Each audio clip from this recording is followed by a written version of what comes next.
My name is Delaney Sterling, and I'm 32 years old. At 5:15 inches the morning, I was standing in front of Gate B12 at Nashville International Airport, gripping a paper cup of coffee that had already gone cold.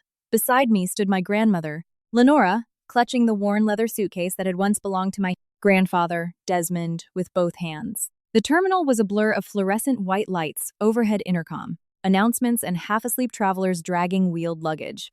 But surrounding us was something much heavier than exhaustion. There was dead silence. 12 members of my family were gathered right there. My father, Vance, Sterling, his wife Camille, my Aunt Jolene and her husband Callahan, my cousins, all of them scrolling through their phones, adjusting their backpacks, or chatting about Rome and Paris as if it were the greatest day of their lives. Then, it happened. My father looked at my grandmother and, without even bothering to lower his voice, said, "Mom, I forgot to buy your ticket. I should probably just head back home." 11 people heard those words. The airline gate agent heard them. Even an elderly couple waiting in line behind us stopped talking and stared. My grandmother slowly opened the plastic sleeve where she kept her supposed place. Boarding pass. Inside was nothing but a printed itinerary, no booking code, no official confirmation, nothing. There was no ticket. She looked up at my father. He simply shrugged. "Sorry," he said. "We'll FaceTime you from Italy." Just like that, as if he were canceling a casual dinner, as if $30,000 hadn't been drained from a 4-year-old woman's bank account to pay for this family. Vacation. As if abandoning her at an airport gate was completely normal. My grandmother Lenora had worked for 35 years as an elementary school teacher in a small town outside of Nashville.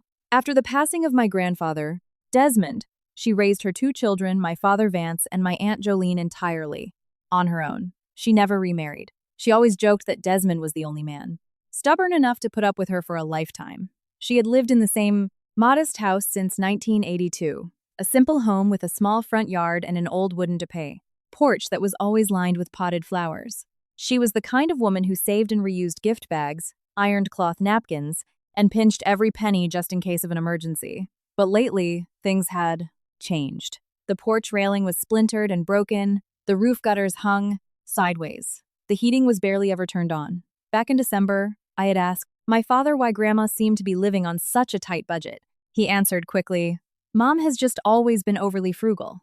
And I believed him, because Vance managed all her finances. He claimed he monitored her accounts, paid her bills, and took care of everything. I had no idea that taking care of everything could mask something so sinister. The idea for the European vacation started during Thanksgiving dinner. The whole family was gathered around my grandmother's dining table: roast turkey, mashed potatoes, cornbread, and pecan pie. Halfway through the meal, my father raised his glass. "I have a surprise," he announced with a wide grin. "A family trip through Europe. Rome, Florence, Paris, and London. 3 weeks, all of us. Together." The table erupted in cheers. My cousins pulled out their phones to look up pictures of the Colosseum. Camille started rambling about designer shopping in Paris. My Aunt Jolene asked about the hotels. And my grandmother? She smiled, like a little girl. "Desmond always wanted to take me to Paris," she said, her eyes shimmering. "We never made it out of the country." My father broke down the costs. "Each household will chip in.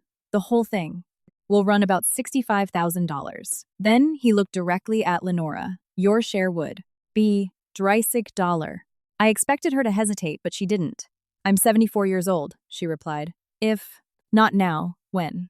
She paid that exact amount that very weekend, $30,000. Money she had painstakingly saved for over 2 decades. Afterward, she pulled Desmond's old suitcase out of the hall closet and began packing weeks in advance.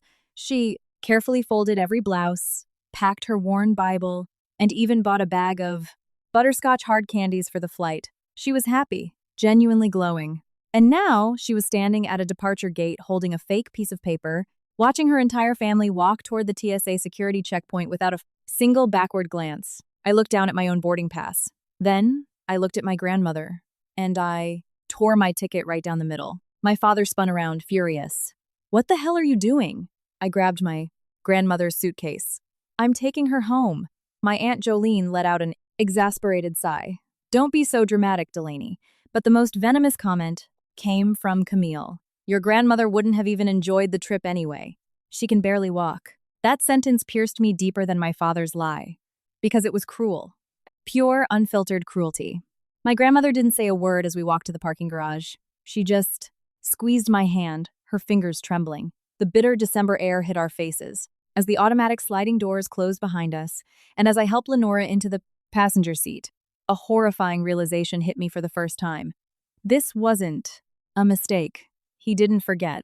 This was a setup. We drove back to her house in absolute silence. Lenora stared out the passenger window, clutching her old purse that still held that worthless, fake itinerary. I gripped the steering wheel so hard my knuckles turned white, trying to suppress the absolute rage burning in my chest. When we arrived, I helped her inside. The house was freezing bone-chillingly, cold. The kitchen clock read 8 a.m., but the heavy silence made it feel like the dead of night. Lenora left her suitcase by the sofa and slowly sank into Desmond's favorite recliner, the exact spot where he used to sit and read the morning paper before he passed away. I brewed a pot of coffee, but she didn't take a single sip. I slept in her guest room that night, or at least I tried to. The sound of the ancient furnace straining to kick on every 20 minutes kept waking me up. But that wasn't what truly kept me from resting. It was the image of my father walking away through the airport terminal without looking back. The next morning, the sound of sizzling grease woke me up early. I found my grandmother in the kitchen, frying eggs in a heavy, black cast-iron skillet. "Your grandpa bought this at a flea market back in '74, she said with a faint, tight smile. "Still works better than any of that modern non-stick nonsense." I sat at the table, quietly observing the kitchen, and that's when the details started to jump out at me. The refrigerator was practically bare, just eggs, milk, a stick of butter, and a jar of pickles. The thermostat was set, dangerously low. The prescription bottles on the counter were cheap, generic brands, completely different from the medications she used to take. Something was deeply wrong. "Grandma, does Vance come over to visit you often?" I asked. She avoided my gaze. "Yes, he stops by every now and then. He grabs my mail and checks on some bills." "Do you not review your bank statements anymore?" Vance says it's much easier to just do it all on the internet. A tight knot formed in my chest. After we ate, I walked to the front door and opened the mailbox. It was stuffed with grocery store circulars, junk mail, and local flyers. But there wasn't a single envelope from a bank. Not one. I've worked in geriatric care at the hospital for 7 years, and you learn a crucial lesson in that line of work. Sometimes, the most suspicious thing isn't what you can see. It's what's missing. That afternoon, I walked next door to speak with Nadine Higgins, a retired woman, who had been my grandmother's neighbor for almost 20 years. We sat on her porch while Lenora rested inside. Nadine lowered her voice to a whisper. "I've been real worried about your grandma lately." I leaned in. "Why?" "Because she used to go out with her church friends. She used to go to the Friday morning diner breakfasts, buy fresh mulch, and flowers for the yard. But 2 years ago, she just stopped. She always tells me she doesn't have the money." I frowned. "No money?" "But my dad manages her accounts. He says she's perfectly fine." Nadine sighed heavily. "Your dad pulls into that driveway pretty often, but he never actually goes inside. He just empties the mailbox and speeds off." A cold chill ran down my spine. That night, I called my grandmother's bank. I identified myself as her granddaughter and asked for some basic routing info. The customer service rep's response was immediate and mechanical. "I'm sorry, ma'am. You are not an authorized user on this account. The sole authorized individual is Vance Sterling." The sole authorized individual. I looked over at my grandmother. She was sitting in front of the television, staring blankly at a game show without actually watching it. I knew right then that something was catastrophically wrong. Later that evening, I started digging. I found a gray metal filing cabinet, shoved in the corner of the guest bedroom closet. Inside were neatly labeled manila folders, taxes, insurance, medical bills, and all the way in the back, I found it. A notarized document, signed 5 years ago, a full power of attorney. My grandmother had legally handed Vance absolute, unchecked control over all her bank accounts, properties, and assets. Lenora appeared in the doorway just as I was reading the signatures. "Vance told me it was just a safety precaution," she explained softly. "In case I ever got too sick to handle things myself." I kept reading the clauses. Full access to all checking and savings accounts. Authorization to reroute mail. Complete control over life insurance and retirement funds. It was a blank check. "Grandma, do you know exactly how much money you have in the bank right now?" She hesitated, And that hesitation broke my heart. No 7-4-year-old woman should be entirely in the dark about her own life savings. Not exactly, she admitted, looking down. Vance always tells me everything is under control. I took out my phone and photographed every single page of that legal document. Then I carefully closed the cabinet. Do you think something is wrong? She asked, her voice shaking slightly. I looked her dead in the eye. I think we need to find out. I didn't sleep a wink that night. First thing the next morning, I called the Social Security Administration. After sitting on hold for 40 minutes, a representative confirmed a detail that made my blood run ice cold. Lenora's monthly retirement benefits had been rerouted twice in the last few years. First to a joint checking account, then to an entirely unknown external account. Every single change had been authorized by Vance Sterling. When I hung up, my grandmother was sitting across from me at the kitchen table. Her hands were visibly trembling. Delaney, let's go to the bank. The local branch was a 7-minute drive away. Lenora had banked there for over 3 decades. The branch manager, a woman named Rochelle, welcomed us into her glass office with a polished, professional smile. But the second she pulled up, the account on her monitor, that smile vanished. Mrs. Sterling, 5 years ago, your retirement savings balance was around $150,000. My grandmother nodded, looking a bit confused. Yes, that sounds about right. Rochelle swallowed hard, then turned her computer monitor toward us. Your current balance is $43,000. The entire world seemed to stop spinning. My grandmother leaned forward, squinting at the screen. That can't be right. But it was. And when Rochelle started printing out the transaction history, I realized that the fake ticket to Europe was just the tip of a massive, horrifying iceberg. The pages slowly fed out of the bank's laser printer. Page after page of wire transfers, cash withdrawals, routing numbers, and cleared checks. All of it authorized by one person, Vance Sterling. I sat frozen, tracking every line item. $15,000 for home improvements, but the roof was still sagging and the porch was broken. $8,000 for out-of-pocket medical. Even though Medicare and her supplemental plan covered almost everything, $25,000 wire transfer. The recipient name? Jolene Sterling. And then, right at the top of the newest page, was the most recent transaction. $30,000, memo, family vacation fund. The exact amount my grandmother had handed over for the European trip, where she never even had a seat booked.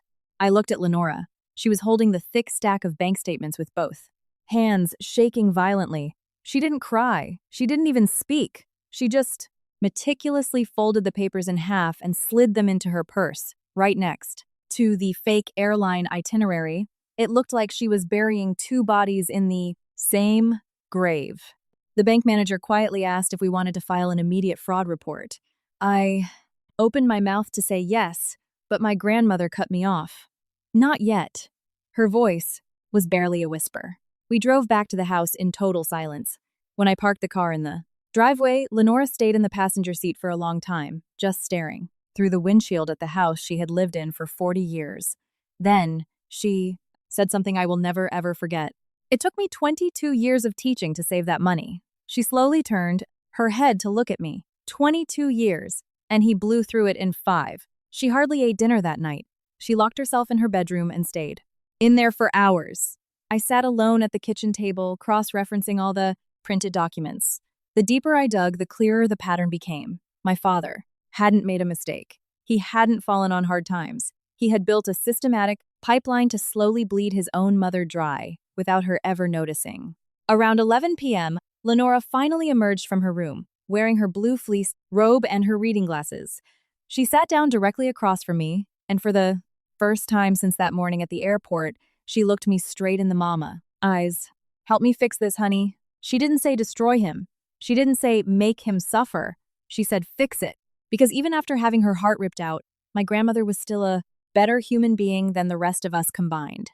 I reached across the table and took her hand. We need a lawyer, she nodded, slowly. I don't want Vance to rot in a prison cell. But first, we are getting my money back. The following morning, I called my hospital supervisor and requested emergency leave. Then I called a colleague who specialized in geriatric social work and asked for the name of the most ruthless elder financial abuse attorney in the state. She texted me a name 3 minutes later, Alden Prescott. 2 days later, we were sitting in his high-rise office in downtown Nashville. Alden was a man in his early 50s with silver at his temples and a calm, methodical voice that instantly made you feel protected. He spread the bank, statements, and the power of attorney across his mahogany desk and read in total silence. For 20 minutes, nobody made a sound. Finally, he took off his glasses and looked up.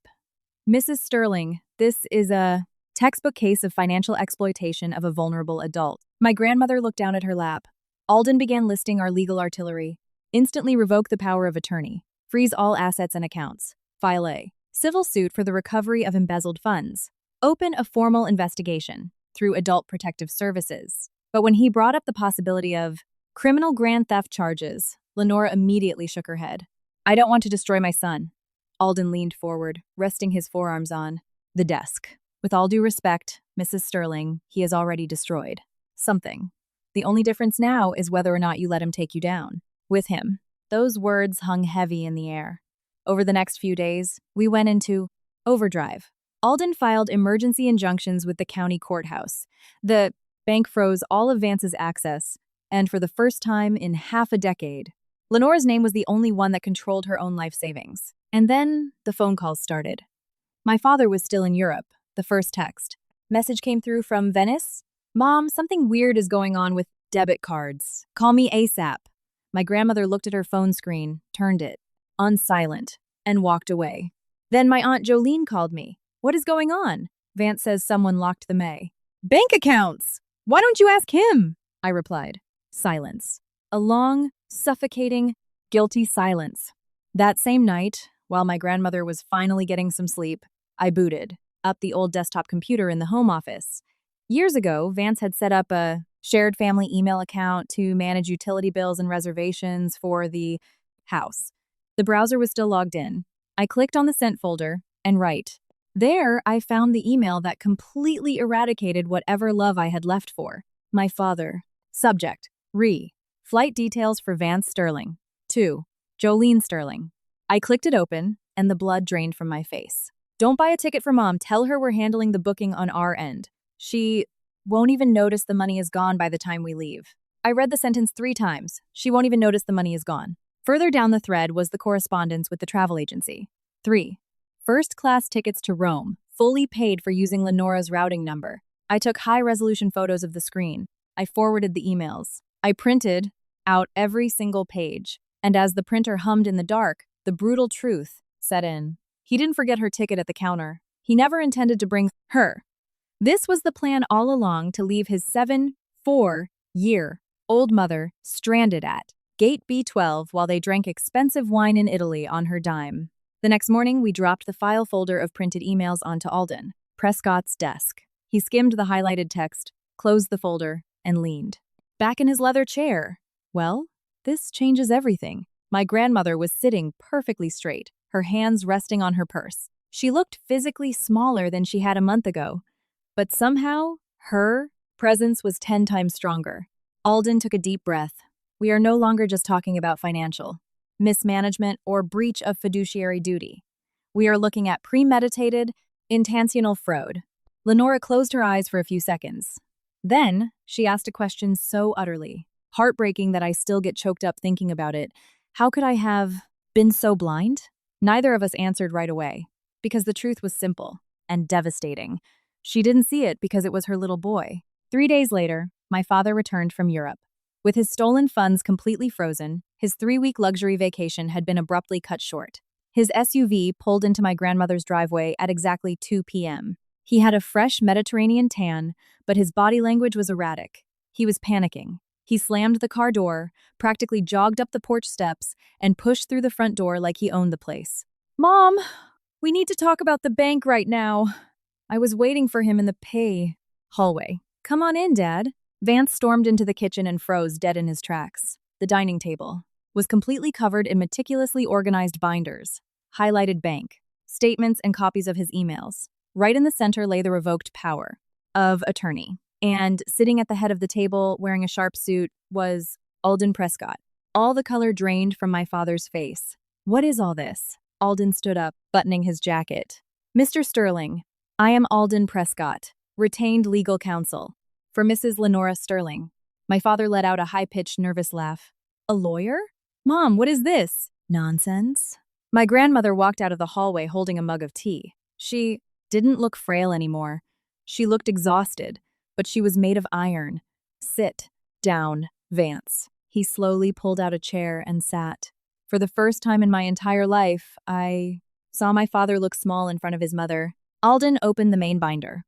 Over the past 5 years, you have executed dozens of unauthorized withdrawals and wire transfers from Mrs. Sterling's accounts under the guise of a power of attorney. I was managing her finances. Vance interrupted, his voice cracking. Excellent. Then you'll have no problem. Explaining the ledger, Alden fired back smoothly. He started reading $15,000 for phantom roof repairs, $8,000 for fabricated medical bills, $25,000 wired directly to your sister Jolene, and $30,000 embezzled for a European vacation, from which Lenora was deliberately excluded. My father started sweating through his polo shirt. There's an explanation for all of that. Alden slid the printed emails across the table. Perfect. Explain. This one. Vance looked down at the paper. I watched his eyes track over his own words, and I saw the exact second his soul left his body. He knew he was dead to rights. You hacked my emails. We accessed a shared family computer legally. Owned by Lenora Sterling, Alden corrected calmly. Perfectly admissible. Vance clenched his jaw, his face flushing dark red. This is insane. Everything I did was to keep this family afloat. I slammed my hand on the table. Was leaving Grandma stranded at the airport terminal, keeping the family afloat. Too? He glared at me. You don't understand how the real world works, Delaney. Then explain it to me, I yelled. Explain why you typed the words, she won't. Even notice the money is gone. Shut up. Right at that moment, the front door burst open. My Aunt Jolene rushed in, still wearing a designer silk blouse she'd bought in Florence. She took one look at the binders, the lawyer, and my father's pale face, and a look of sheer terror washed over her. Oh my God, she gasped. Alden gestured to an empty chair. Have a seat, ma'am. She sat down without a word of protest. For the next 60 minutes, Alden dismantled them. He walked through every check, every wire transfer, every lie. When he brought up the $25,000 deposit, Jolene immediately burst into loud, theatrical tears. Vance told me Mom wanted to help pay for my kitchen remodel, she sobbed. My grandmother slowly looked up from her tea. I never offered you a dime for a kitchen, Jolene. That single sentence annihilated whatever shred of dignity remained in that room. My father suddenly pushed his chair back and stood up. Enough. This is a massive overreaction. I took care of this family for years while you did. Nothing. Alden didn't even blink. You systematically defrauded a legally protected senior citizen. Vance slammed his fists on the table. She's my mother. Exactly, Alden replied. The silence that followed was suffocating. My grandmother was still holding her mug, the tea completely cold by now. Finally, she spoke, and when she did, entire room stopped breathing. I trusted you. That was it. Just 4 words. She didn't scream. She didn't throw anything. She didn't make a scene. But those 4 words cut my father deeper than any lawsuit ever could. He took a step toward her. Mom! She held up a hand, stopping him in his tracks. I worked my entire life in classrooms to save that money. I skipped vacations. I bought cheap clothes. I went without. And you made me feel like I was a burden. Vance looked at the floor. I never meant to hurt you. Lenora let out a dry, broken laugh. Then you should have bought my ticket. Nobody moved. Alden slowly closed his briefcase. The county judge has already signed the immediate revocation of your power of attorney. Furthermore, a formal file has been opened with Adult Protective Services. Vance snapped his head up. An investigation? Vulnerable adult financial exploitation, Alden confirmed. It's out of our hands now. It's state protocol. My father looked at me with pure hatred. You did this. I held his stare. I did the right thing. He began pacing the kitchen, running his hands over his face. This is going to ruin my life, my career, my reputation. And then my grandmother delivered the final blow. Vance, you ruined mine. First, Jolene was hyperventilating into her hands. Camille, Vance's wife, who had been lingering silently in the doorway the whole time, finally spoke up, her voice trembling. Can we settle this out of court? Alden looked at her. That depends entirely on the judge and on exactly how fast you can write a check for the stolen funds. Vance looked like he was suffocating. The arrogant, smug man from Gate B12 was gone. In his place was a pathetic shell of a man trapped in his own web of theft. Before he walked out the door, he turned back one last time. "Mom, please." Lenora stared at him for a long, agonizing moment. "The saddest part of all of this," she whispered, "is that I would have gladly given my life for you. But you couldn't even give me a seat on an airplane." Vance closed his eyes, turned around, and walked out. The heavy front door clicked shut.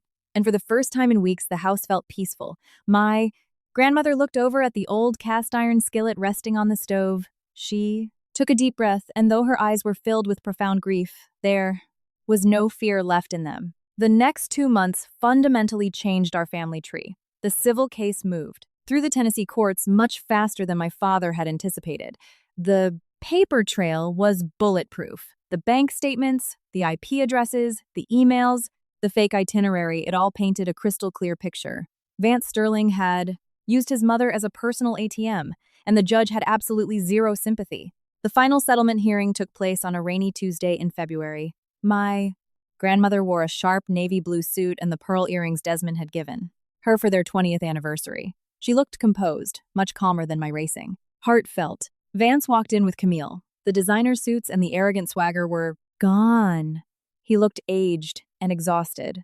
Alden Prescott executed his arguments flawlessly. He laid out the timeline of manipulation and theft right in front of the magistrate. When Alden projected the email onto the courtroom monitor, she won't even notice the money is gone. You could hear a pin drop in the gallery. My father refused to look at my grandmother the entire time, but Lenora watched him constantly. Not with hatred, which somehow made it worse. She looked at him with pure pity. The ruling was absolute. The power of attorney was permanently dissolved. Vance was court-ordered to repay $140,000 through a strictly monitored restitution plan, and a lien was placed against his own home to ensure the debt was covered. Jolene was legally forced to surrender the $25,000 back to Lenora's account, and while my grandmother ultimately begged the state attorney not to press felony criminal charges, the Adult Protective Services investigation resulted in a permanent mark on Vance's record. Callahan and my cousins claimed they knew nothing about the scheme, but the damage was already done. The entire family dynamic was permanently fractured. He lost a lot more than money that day. He lost his family, his pride, and his community standing. As we were leaving the courthouse, Vance tried to approach Lenora on the courthouse steps. "Mom, please, can we just talk?" My grandmother adjusted her purse strap on her shoulder and looked at him with a devastating, unshakable calm. "You spent 5 years talking exclusively to my wallet. You have nothing left to say to me." She turned and walked to my car. "We haven't seen him since." Slowly, life in that old house came back to life. The gutters were completely replaced. The porch railing was reinforced and painted. The thermostat was kept at a comfortable 72 degrees, even during the freezing rain. The refrigerator was restocked fresh fruit, whole milk, farm eggs, and the expensive sharp cheddar cheese that Lenora used to say was an unnecessary luxury. She started going to Friday morning diners with Nadine and her church group again. Nadine always said the same thing when she saw her. "Lenora, you look a decade younger." And she was right. Because there's a secret about betrayal that people rarely mention. It doesn't just break your heart, it ages your soul. When you cut out the rot, the soul bounces back. One Saturday afternoon, I walked into the kitchen and found my grandmother baking cornbread in Desmond's old cast iron skillet. The golden afternoon light was streaming through the window as she slowly stirred the batter. "Your grandpa would hate all of this," she said out of nowhere. I looked up, surprised. "The lawsuit?" She shook her head softly, seeing his family torn apart. We stood in silence for a moment before she looked at me with a soft smile. "But he would be incredibly proud of you." A lump formed in my throat. For weeks, I had been carrying a heavy, invisible guilt. Guilt for turning on my own father. Guilt for blowing up the family dynamic. But my grandmother wiped her hands on her apron, walked over, and grabbed my face. "You didn't destroy this family, Delaney. You saved me from dying inside a lie." We ate dinner together that night, listening to the rain tap against the window. Glass. And for the first time since that awful morning at B&A, the house felt like a home again. A few months later, something amazing happened. I was in the living room when Lenora opened the hall closet and dragged out Desmond's old leather suitcase. The exact same luggage she had brought to the airport, the one she had been forced to drag back home. She hauled it onto the guest bed and started folding. Blues. I stood in the doorway, confused. What are you doing? She looked up at me with a massive, brilliant smile, a real one, the kind I hadn't seen since I was a teenager. She walked over to her nightstand, pulled open the drawer, and handed me a thick paper envelope. Inside were 2 first-class plane tickets. Destination, Paris. My eyes instantly welled up with tears. Are you serious? Desmond always wanted to take me, she said, her eyes twinkling. And I have a promise to keep. That October, we flew across the Atlantic together. When Lenora stood on the Champ de Mars and saw the Eiffel Tower sparkling in the night sky for the very first time, she gripped my arm with the pure, unadulterated joy of a child. In that moment, looking at her glowing face under the Paris lights, I realized something profound. True justice isn't always about destroying the people who hurt you. Sometimes, justice is simply taking your life back. My father lost his money, his assets, and his reputation. But my grandmother regained something infinitely more valuable, her dignity. And I got back the incredibly strong woman I thought I had lost forever at Gate B12. Because in the end, the real tragedy was never the stolen cash. The tragedy was the toxic belief that a mother could just be thrown away the moment she was no longer financially useful. But Lenora Sterling proved them all wrong. She always mattered. Her life always had value. And this time, someone finally decided to stand by her side and make sure the world knew it.